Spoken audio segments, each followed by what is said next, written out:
مين؟ أنا حمادة.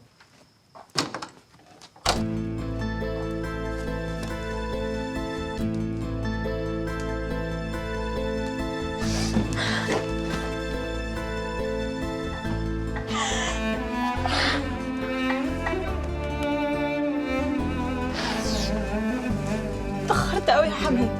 معلش يا حورية. أمال ماما فين؟ ماما تعبانة وأنا خايفة عليها قوي. مش عارفة لما تشوفك هتعمل إيه. حورية مين يا بنت؟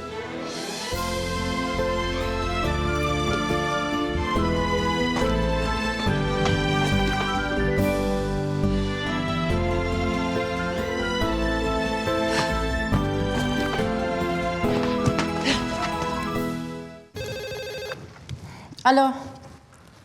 ايوه اي حوريه. ما هو قفل موبايله ونام. ايه؟ معقوله؟ جه؟ الحمد لله على سلامته. طب هو جه ازاي؟ انت متاكده؟ يعني هو اللي جابه؟ طيب انا هصحي ابراهيم واقول له دلوقتي. مع السلامة يا حبيبتي.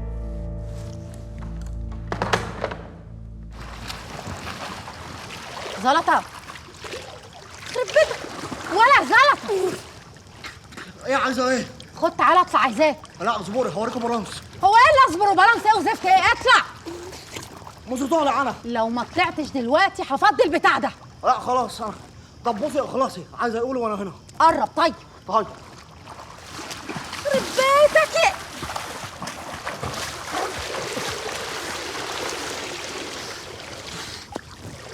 بقول لك ايه؟ ايه؟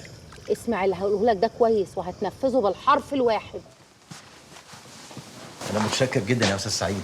أنا هفضل مديون لك بالجميل ده لآخر يوم في عمري. لا يا راجل ما تقولش كده. كل الكلام ده حلو وجميل وعلى راسي، بس انا يعني عايز الاهم، عايز فلوسي.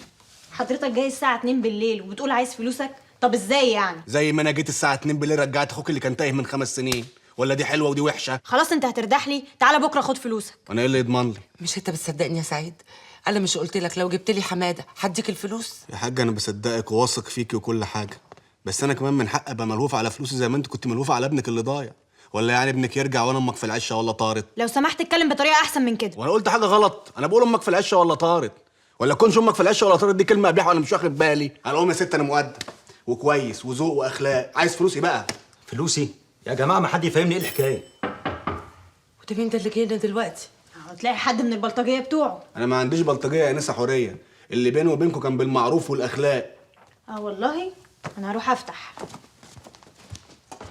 ما تفهميني يا ماما، إيه حكاية الفلوس دي؟ هقول لك يا ابني على كل حاجه، بس مش اول لما ترجع تلاقي مشاكل. فهمني أنت يا أستاذ سعيد. ازيك يا برنس؟ والله ليك وحشه يا راجل.